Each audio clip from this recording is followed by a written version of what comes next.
একটা চা বানাইছে বউ আমার জন্য, একটা পান বানাই বউয়ের জন্য, কাপ চা বানাই স্বামীর জন্য।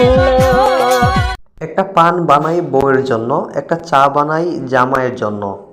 এই দুইটা বাক্য নিয়ে এখন সোশ্যাল মিডিয়াতে কন্টেন্ট ক্রিয়েটররা তোলপাড় করছেন। জনপ্রিয় কন্টেন্ট ক্রিয়েটর রিপন মিয়া এবং খায়রুল বাশার তারাও এই বাক্যটি নিয়ে গান তৈরি করেছেন।